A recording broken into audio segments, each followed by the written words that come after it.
These brushes are expensive, but when you get used to them, if you're like me, you just won't want to paint with anything else.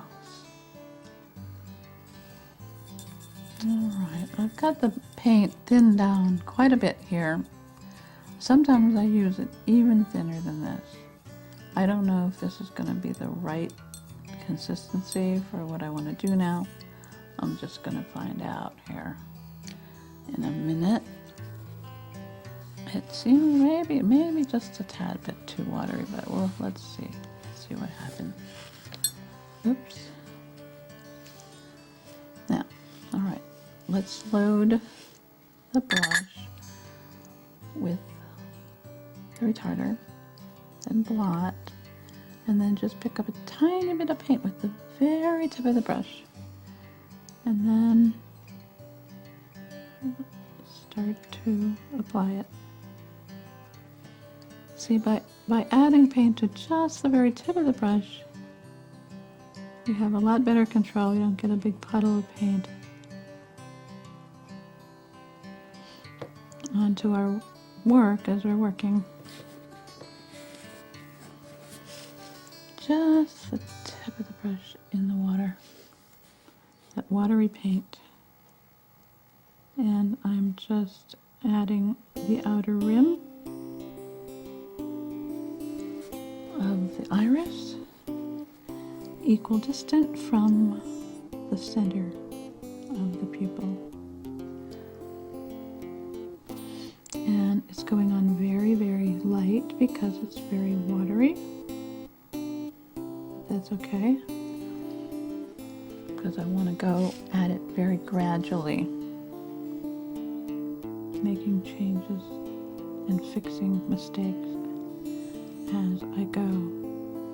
The sculpture has a little bit of a raised section there.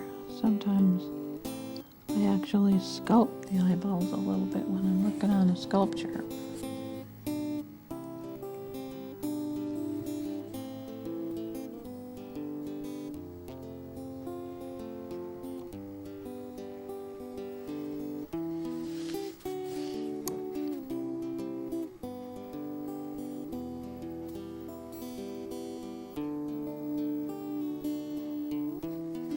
Whoop.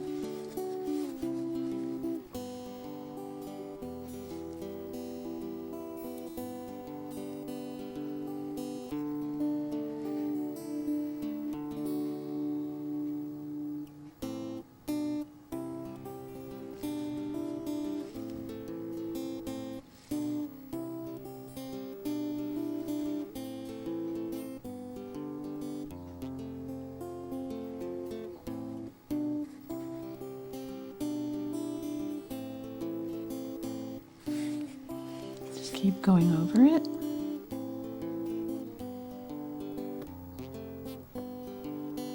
And the color gradually becomes richer. Now, just out of habit, I apply paint like I did when I painted with China paint. These little details, these radiant strokes, are not going to show in the final painting, but it's a way of applying the paint so that you have control of the shading. I'm trying to shade the top of the eye so that it's going to be much darker than the bottom part of the eye. And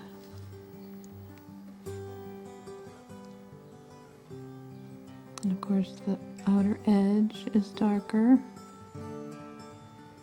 There's a highlighted area here, which is going to be much darker than it is right now, but it's still going to be the lightest area on the iris, so I'm keeping it very light at this stage.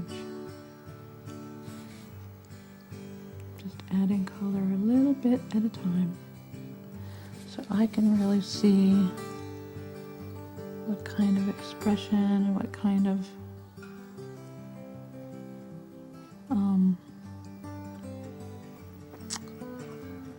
shading I'm going to be getting very gradually.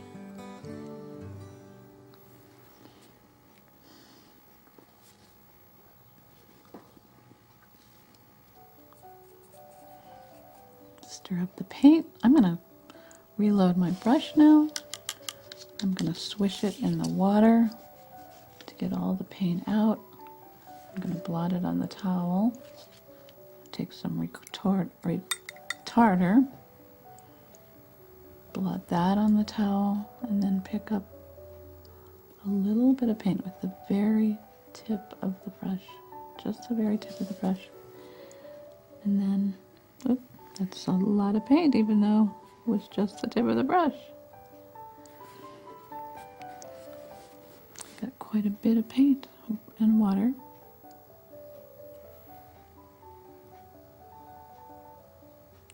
But I could control it because this nice small brush is easy to control.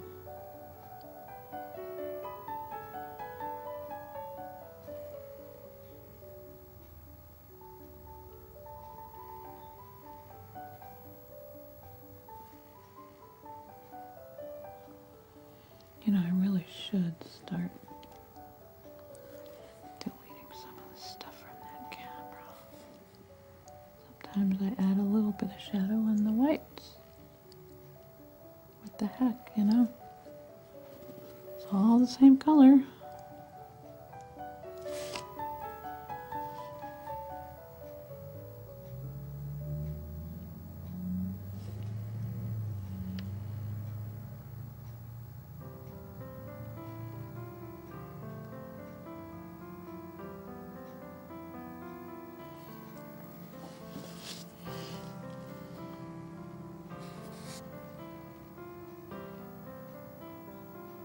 Now, if you see any hair or lint or dust getting trapped in the paint, the best thing to do is to let the paint dry a bit, and then use the toothpick to gently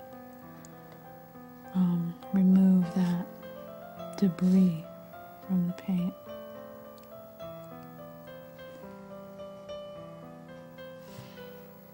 Let's put some blue over this area. It's dry now.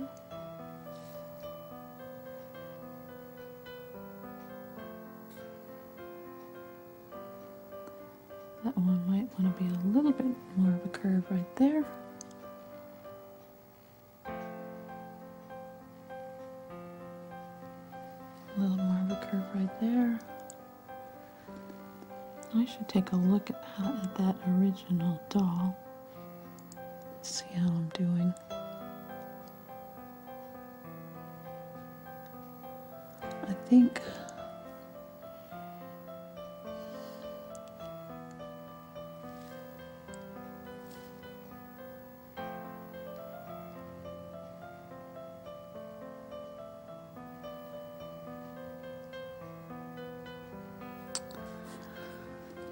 oh boy, large eyeballs.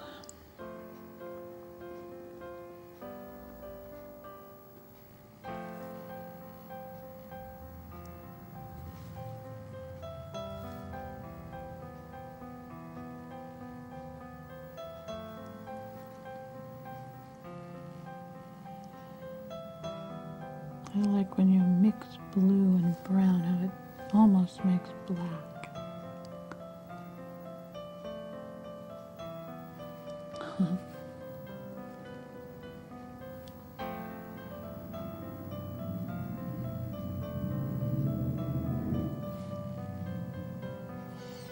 Maybe I'll let this dry a little bit so I can, it has to dry a little bit and between the layers, almost like you're firing it. Just let it dry.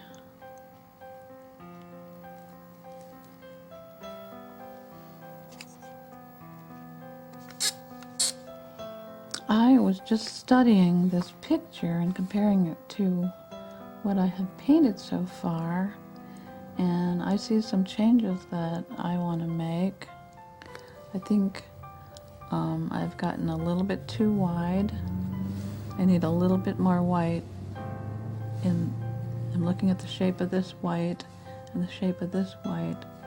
It's a little too, not enough white. And I think this pupil is a little bit too wide also, so I'm going to take some lighter, one of the lighter shades of blue and work on that. I think it's okay. Well, I think it's okay on this side, but it's maybe a little too big and a little too wide. There, and also here, looking at the white here, this one is smaller. This one is about the same. I just have some little adjustments to do if I want to keep this, let's keep with this model.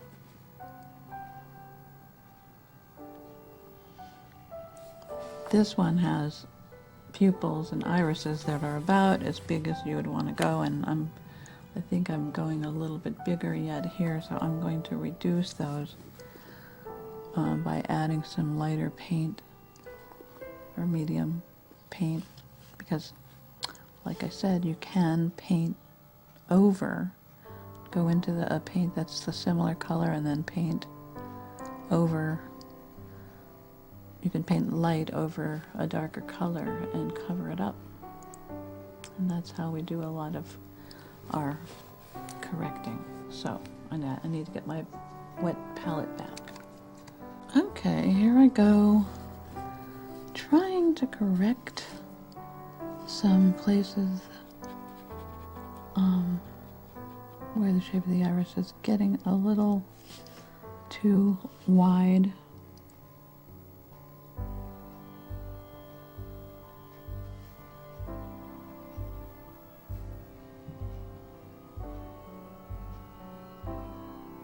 Again, when I take paint on my brush, it's with the very, very tip of the brush.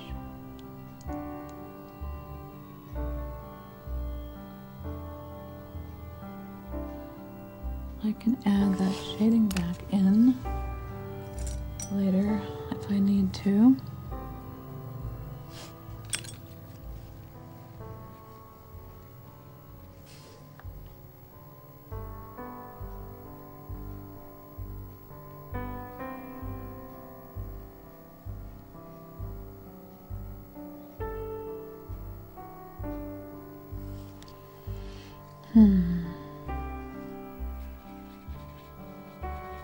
Whoa.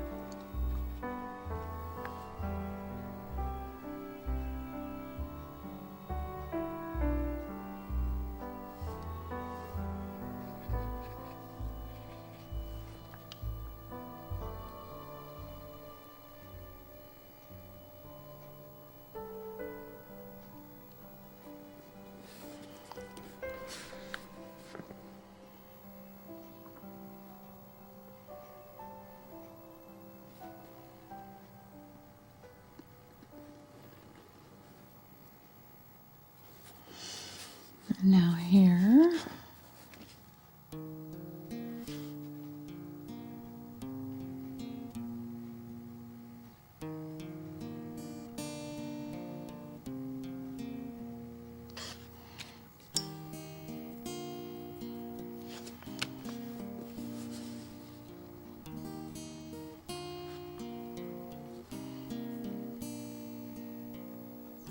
again, I'm looking at my photograph.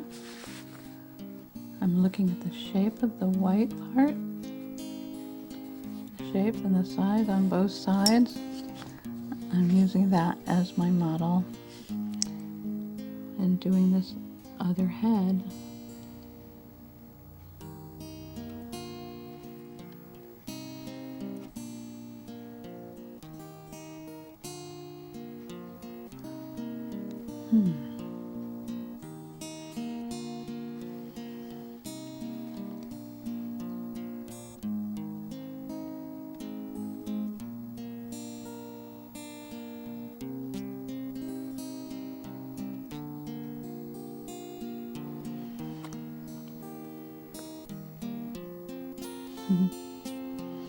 I think I'm liking that better.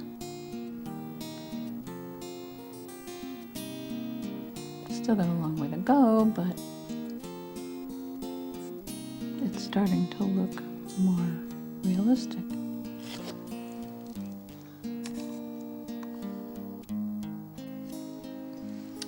You know, what I was thinking just now was that it might be best, especially when you're first starting, to really spend some time just perfecting the outline of the iris so that you can really make sure that it's equal distance from the center point and that it's the same, the iris is the same size on both eyes and in the same position. So I'm actually going back and adding some light paint where there was shading so that I can really see what kind of outline I have on the iris.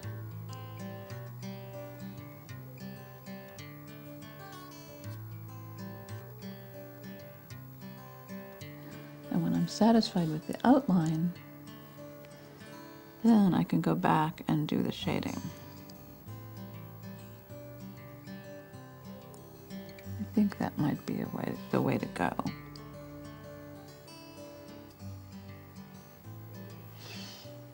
I'm working on the outline of the iris and also the outline of the pupil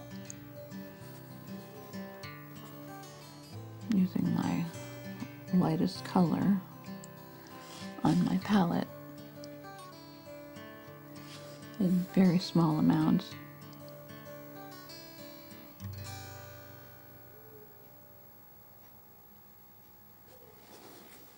Then I can really see the curves.